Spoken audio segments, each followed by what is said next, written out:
बिस्मिल्लाहिर्रहमानिर्रहीम अस्सलाम वालेकुम रहमतुल्लाह। फेसबुक और यूट्यूब चैनल देख रहे हो, मेरा नाम है अब्दुर्रहमान। नाज़रीन, अब कल जी 15 अक्टूबर है और पीटीआई ने एहतजाज की कॉल अभी तक मनसूख नहीं की। आज वज़ीर आला अली अमीन गंडापुर ने केपी हाउस में इजलास किया, वज़ीर आला हाउस में सॉरी, और पार्लिमानी पार्टी का इजलास हुआ जी, जिसमें फ़ैसला किया गया है कि कल का एहतजाज मौखर नहीं किया जाएगा।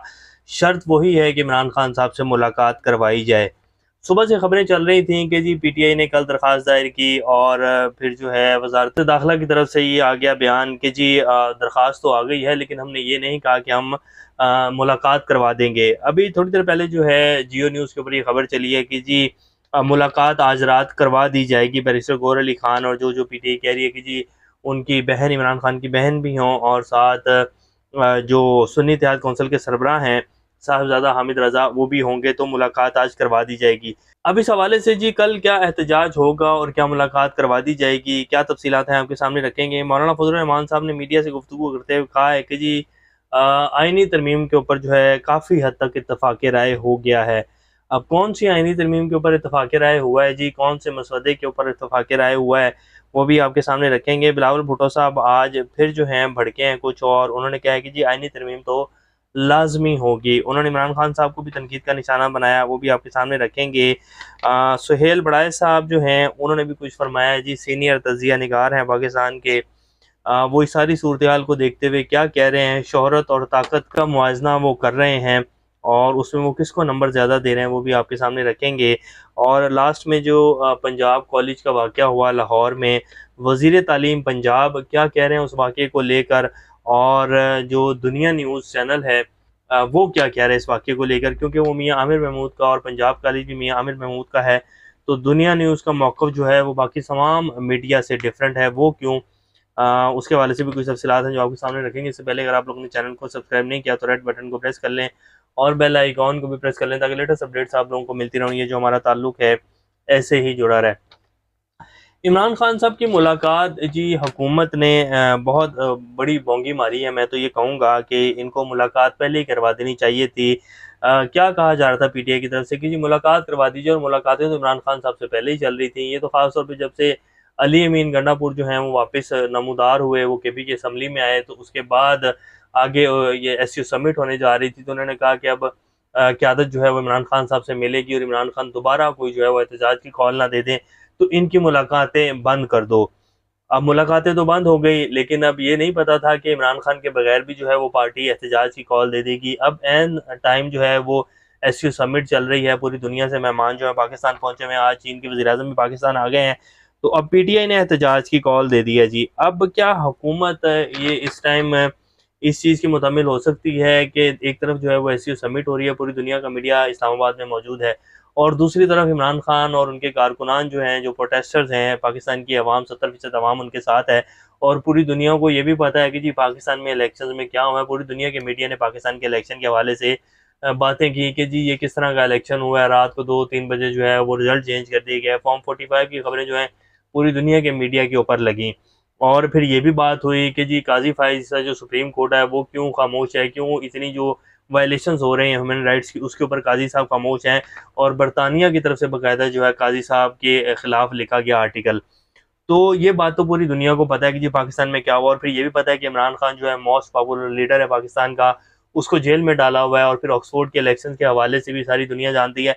तो जब ये प्रोटेस्टर्स जो हैं वो बेशक कुछ ही तादाद में होंगे और वो इस्लामाबाद में इंटर होंगे डी चौक में, तो मीडिया, पाकिस्तान का मीडिया तो कवरेज क्या करेगा, खैर पूरी दुनिया का मीडिया जो है वो कवरेज करेगा। तो हुकूमत इतनी बुरी फंस गई है कि आप लोग तसव्वुर नहीं कर सकते।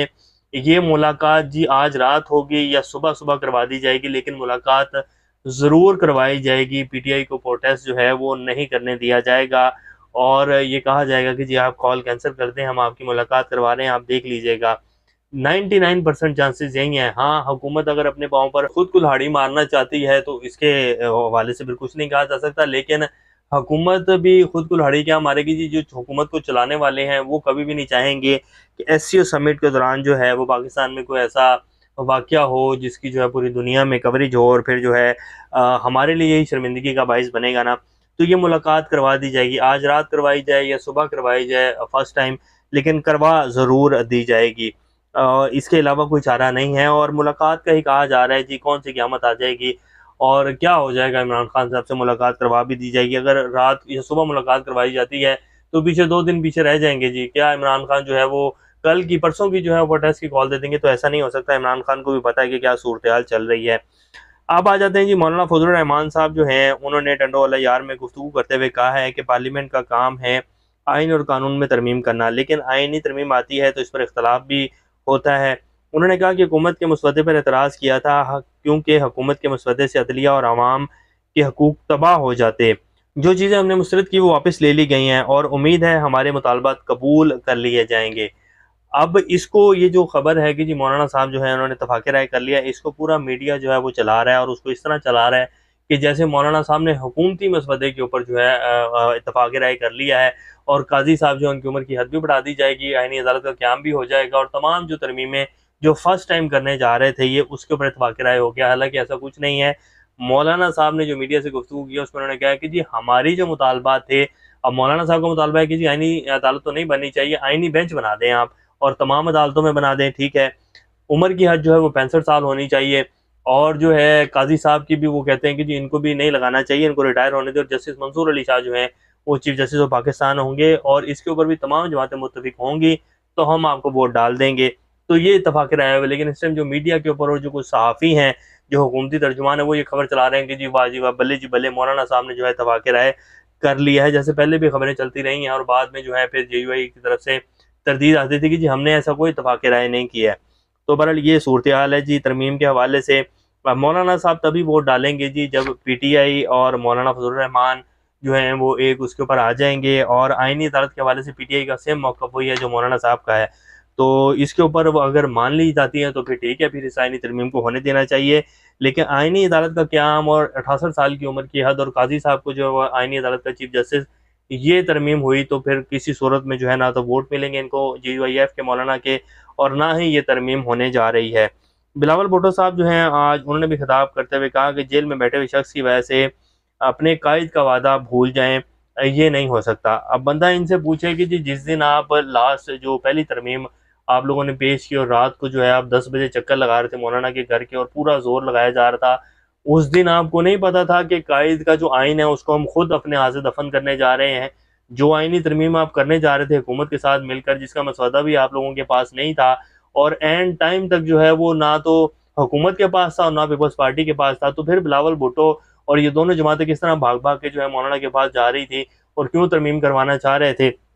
अब इनको जो है अपने कायद का आइन भी याद आ रहा है और अपने कायद की जो है वो कि जी हम अपने कायद का विजन जो है उसको पीछे नहीं होने देंगे। उस दिन तो अंधे हुए थे। तो बहरहाल ये जी बिलावल भुट्टो साहब हैं और ये अपने नाना के आइन को अपने हाथ से दफन करने के प्लान बनाया हुआ है इन्होंने। ये तो अल्लाह भला करे मौलाना साहब का कि वो अड़ गए, वरना अगर वो भी उस दिन जो है वो लेट जाते या वो कॉम्प्रोमाइज़ कर जाते तो आज इस ये जो आइन है 1973 का, इसकी शक्ल ही जो है वो मुख्तलिफ हो जानी थी और 100% जो है पाकिस्तान में माशाल्लाह नाफिज हो जाना था। बहरहाल बचत हो गई जी। अब बिलावल साहब कह रहे हैं कि जी हम जो है 26 आइनी तरमीम से मुल्क के इंसाफ के निज़ाम में बेहतरी लाएंगे और आइनी तरमीम तो हर सूरत होगी। तो देखते हैं। बहरहाल मौलाना साहब कह रहे हैं कि जी हमारी शराइत मान लेंगे तो वोट डालेंगे, इसके अलावा वोट नहीं डालेंगे। सेनेटर शीरी रहमान साहिबा ने ट्वीट किया और ये ट्वीट भी बड़ा अहम है जी। उन्होंने कहा कि the 7th meeting of the special parliamentary committee still no drafts और अमेंडमेंट्स फ्रॉम सम पार्टीज। वो कह रहे हैं कि 7वीं कमेटी हुई है आज स्पेशल कमेटी की और जो है अभी भी कुछ जमातों ने ना तो ड्राफ्ट्स दिए हैं और ना ही अमेंडमेंट्स के हवाले से कोई तजावीज़ दी हैं। तो फिर ये कैसे कह रहे हैं कि जो इत्तफाक़ राय हो गया है। और वैसे MQM ने इत्तफाक़ राय पीपल्स पार्टी के साथ कर लिया है। वज़ीर तालीम पंजाब के ऊपर आ जाते हैं कि जी जो पहुंच गए पंजाब में, जो पंजाब कॉलेज के बाहर जब स्टूडेंट्स एहतजाज कर रहे थे और ये PMLN के ही हैं वज़ीर तालीम, तो वो वहाँ पहुँचे नंबर्स बनाने के लिए और फिर वहाँ स्टूडेंट्स ने उनको घेर लिया और फिर जो सच था उन्होंने वहाँ उगल दिया। उन्होंने कहा कि जी वाक़या तो हुआ है और पुलिस को कहूँगा कि बिल्कुल भी स्टूडेंट्स को जो है उनके ऊपर तशद्दुद ना किया जाए और मैं स्टूडेंट्स से कहूँगा आप रिलैक्स रहें और तशद्दुद की तरफ मत जाएँ। जो वाक़या है वो सामने आएगा और उसकी तहकीकात भी होंगी। लेकिन उन्होंने कहा कि वाक़या ये हुआ है और जिस तरह इसको पोर्ट्रे किया जा रहा है और जिस तरह दुनिया न्यूज़ के ऊपर चलाया गया, बाकायदा एक SHO साहब थे या वो SP साहब थे, उन्होंने बैठ के कहा कि जी कोई ऐसा वाक़या ही नहीं हुआ, कोई बच्ची सामने ही नहीं आई, हमने तो गार्ड को पकड़ कर जो है वो अंदर भी डाल दिया। हालांकि बहुत सारी वीडियोज़ ऐसी आई हैं जहाँ कॉलेज की मैनेजमेंट से जो है वो लोग कह रहे हैं और वहाँ स्टूडेंट्स खड़े हुए कह रहे हैं कि इन्होंने सीसीटीवी फुटेज जो है वो डिलीट कर दी है। तो सीसीटीवी फुटेज क्यों डिलीट की गई है, वहाँ से सब कुछ जो है पता चल जाना था। और सीसीटीवी फुटेज का अगर डिलीट भी की गई तो उसका फोरेंसिक करवा लें, उससे भी पता लग जाएगा कि जी कहाँ से जो है कौन सा क्लिप डिलीट किया गया है। क्या अगर सारी सीसीटीवी फुटेज उस दिन की डिलीट कर दी गई तो फिर तो साफ हो जाएगा कि वाकया हुआ है। तो ये कोई बहुत जो है रॉकेट साइंस नहीं है, आसानी से पता लग सकता है कि क्या हुआ है और किसने किया और किसके कहने के ऊपर किया और कौन कौन इसमें सारे वाक़े में शामिल था। बहरहाल अब इसको भरपूर तरीके से दबाने की कोशिश की जा रही है और बात सिंपल सी है कि जी इज़्ज़तदार लोग और जिनकी फैमिली के साथ ये हुआ है, अब उनकी 16 साल की बच्ची, अब वो बहुत से लोग जी मीडिया पर नहीं आना चाहते हैं। और कितनी बंदे की जो है ये कोई छोटा वाक़या नहीं है। उनकी फैमिली अगर खुदा ना खास्ता उनके साथ ये हुआ है तो उनकी फैमिली कितने बड़े शौक में होगी। और फिर ऊपर से जब उनको इस तरह प्रेशर राइज़ किया जाएगा कि जी आपको जो है वो जीने नहीं दिया जाएगा। इतने बड़े लोग हैं जी, पावर में बैठे हुए हैं और फिर जिस तरह के ताल्लुकात हैं शरीफ ख़ानदान के साथ, तो जी प्रेशर डलवाना तो कोई बात ही नहीं है। सारा निज़ाम उनके सामने घुटने टेकेगा क्योंकि पंजाब में हुकूमत उनकी है। तो फिर तो लाजमी बात है, यही चीज़ें सामने आएंगी कि जी वाक़या हुआ ही नहीं है, कहाँ है वो फैमिली, कहाँ है वो बच्ची। बहरहाल ये इस टाइम जी पंजाब कॉलेज के वाक़े की सूरत हाल है और इसको भरपूर तरीके से दबाने की कोशिश की जा रही है। लास्ट में सुहेल बड़ाई साहब के ऊपर आ जाते हैं। वो कहते हैं कि जी शोहरत बड़ी चीज़ है मगर ताकत के मुकाबले में इसका जीतना मुश्किल होता है। ये वो इस टाइम के पाकिस्तान के निज़ाम को देखकर कह रहे हैं कि यहाँ शोहरत नहीं, यहाँ ताकत का निज़ाम है और इसमें कोई दो राय नहीं है। लेकिन शायद सुहेल बड़ाई साहब ये भूल गए हैं कि ताकत जो है वो अल्लाह की है जी और हकमियत अल्लाह की है। एक प्लान इंसान बनाता है और एक अल्लाह बनाता है और होता वही है जो मेरा अल्लाह चाहता है। लेकिन सिर्फ इंसान इस गलत फहमी का शिकार हो जाता है कि ताकत मेरे पास है ना तो मैं ऐसी की तैसी कर दूंगा। लेकिन वो ये भूल जाता है कि ये ताकत जो है ये मेरे पास कुछ टाइम के लिए और उसके बाद मेरा वक्त भी आना है। तो बस ये सोचकर जो है इंसान अंधा हो जाता है, लेकिन होता वही है जो अल्लाह का हुक्म है। तो ये भी कुछ ज़्यादा दिन सूरत हाल है। नेक्स्ट अपडेट से दोबारा आपके सामने हाजिर होंगे, तब तक अपना और का ख्याल रखिएगा। अल्लाह हाफिज़।